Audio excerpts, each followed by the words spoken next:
بسم اللہ الرحمن الرحیم۔ اویئرنیس کی دنیا میں خوش آمدید۔ میری طرف سے تمام ویور کو السلام علیکم۔ چینل کو سبسکرائب کریں تاکہ آنے والی ہر ویڈیو آپ کو ملتی رہے۔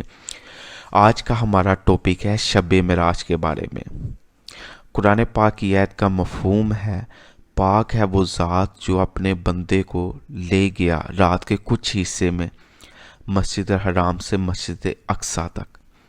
اور آسمانوں کی سیل کروائی۔ اس آیت کے مفہوم اور قرآن پاک میں اس واقعے کو باقاعدہ دلیل کے ساتھ پیش کیا گیا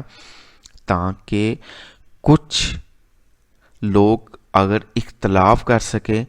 تو وہ قرآن پاک کی اس آیت کا اگر اختلاف کریں گے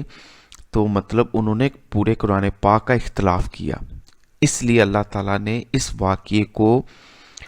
قرآن پاک میں بیان کر کے اس واقعے کو باقاعدہ اہمیت دی۔ جس طرح اسلام کے باقی معاملات پہ ایمان لے آنا ضروری ہے،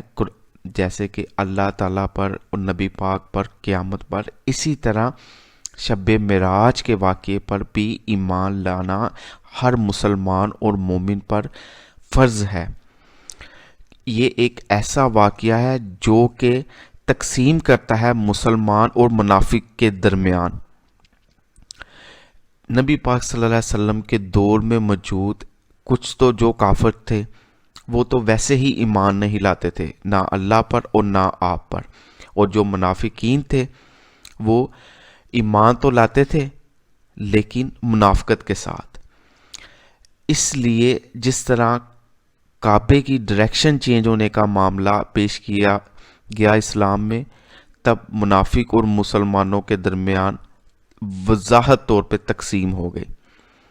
اسی طرح شب معراج کا بھی واقعہ جو کہ مسلمان اور منافقوں کو علیحدہ کرتا ہے۔ اس طرح کہ آج کے دور میں بھی بہت سے لوگ ایسے ہیں جو کہ اختلافات کرتے ہیں۔ کچھ کہتے ہیں کہ نبی پاک صلی اللہ علیہ وسلم کو خواب میں معراج ہوئی، اور کچھ کا کہنا ہے کہ نبی پاک صلی اللہ علیہ وسلم کی روح کو پرواز کی اور اس نے معراج کی، جبکہ اللہ تعالیٰ قرآن پاک میں فرماتا ہے کہ پاک ہے وہ ذات جو اپنے بندے کو لے گیا۔ جب بندے کے بارے میں بات آئی تو اس کا مطلب ہے کہ وہ پورے وجود ہوش و حواس کے ساتھ آسمانوں پر سیل کی، اور جنت دوزخ دکھائی گئی جس میں مختلف قسم کے گناہ گاروں کے لیے کیا مقام ہے اور نیک اعمال کرنے والوں کے لیے کیا مقام ہے، وضاحت کے طور پر نبی صلی اللہ علیہ وسلم کو دکھائی گئی۔ اور یہ ایسا رتبہ اور ایسی شان ہے کہ جو کہ نبی پاک صلی اللہ علیہ وسلم کے علاوہ کسی کے حصے میں نہیں آئی۔ یہ رتبہ اللہ تعالیٰ نے صرف اپنے پیارے حبیب حضرت محمد صلی اللہ علیہ وسلم کو ہی عطا فرمایا ہے۔ شب معراج کی رات گزرنے کے بعد جب صبح آپ نے اس واقعے کو بیان کیا تو منافقین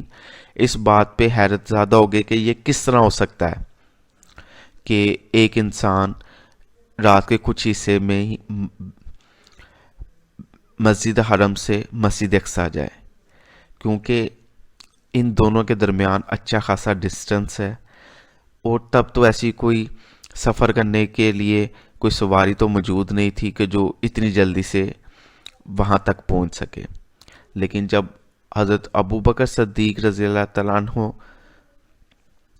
سے پوچھا گیا کہ آپ کے نبی یہ فرماتے ہیں، تو انہوں نے فرمایا اگر نبی پاک صلی اللہ علیہ وسلم بیان فرما رہے ہیں تو پھر یہ سچ ہے۔ شب معراج کے واقعے میں ہمیں یہ سبق ملتا ہے کہ اللہ تعالیٰ ہر طرح کی قدرت رکھتا ہے۔ اگر آپ سائنسی پوائنٹ آف ویو سے دیکھیں تو جس طرح گریوٹی کی ایک فورس ہے اور اس کے بعد زمین سے میکسیمم 4 سے 5 کلومیٹر کے اوپر آکسیجن لیول ختم ہو جاتا ہے، بہت زیادہ کم ہونا شروع ہو جاتا ہے کہ ہیومن باڈی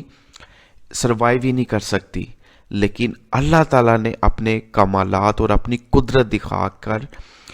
ایک انسان کو اس کائنات سے دوسری کائنات کی سیر کروائی، اور یہ کس طرح کروائی یہ اللہ ہی بہتر جانتا ہے اور اس کا حبیب ہی بہتر جانتا ہے۔ لہٰذا ہمیں شب معراج کے اس معجزے پر جو کہ اللہ تعالیٰ نے نبی صلی اللہ علیہ وسلم کو سہل کے طور پر عطا کیا، ایمان لانا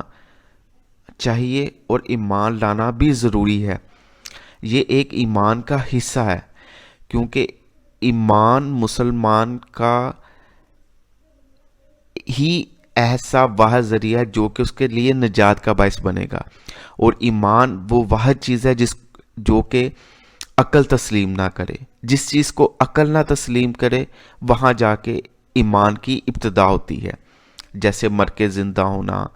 نبی پاک صلی اللہ علیہ وسلم کا سیل کرنا، جنت دوزخ، اور اس طرح کے مختلف طرف کے پوائنٹ آف ویوز پر جہاں عقل آ کے رک جاتی ہے، سائنس آ کے رک جاتی ہے، وہاں ایمان کی دولت کام آتی ہے اور ایمان شروع ہوتا ہے۔ جیسا کہ حضرت عیسیٰ علیہ السلام کے دور میں طب کا علم بہت عروج پہ تھا، تو اللہ تعالیٰ نے ان کو جو معجزہ عطا فرمائے وہ مردوں کو زندہ کر لیتے تھے، بہرے گونگے بولنا اور دیکھنا شروع کر دیتے تھے۔ اسی طرح نبی پاک صلی اللہ علیہ وسلم آخری نبی ہیں، ان کے بعد کوئی نبی نہیں آنا، اس لیے اللہ تعالیٰ نے آج کے دور کی سائنس کو چیلنج کرتے ہوئے آپ کو شب معراج کہ مطلب لائٹ کی سپیڈ سے بھی زیادہ آپ نے سفر کیا اور حیرت میں ڈال دیا، اور ایک چیلنج رکھ دیا ہے کہ آیا ایک انسان اتنی تیز پرواز کر ایک جہاں سے دوسرے جہان میں جا سکتا ہے، اور اللہ تعالیٰ نے یہ خاص معجزہ صرف اپنے نبی حضرت محمد صلی اللہ علیہ وسلم کو عطا کیا ہے۔ اس کے ساتھ ہمیں اجازت دیں اور کمنٹ میں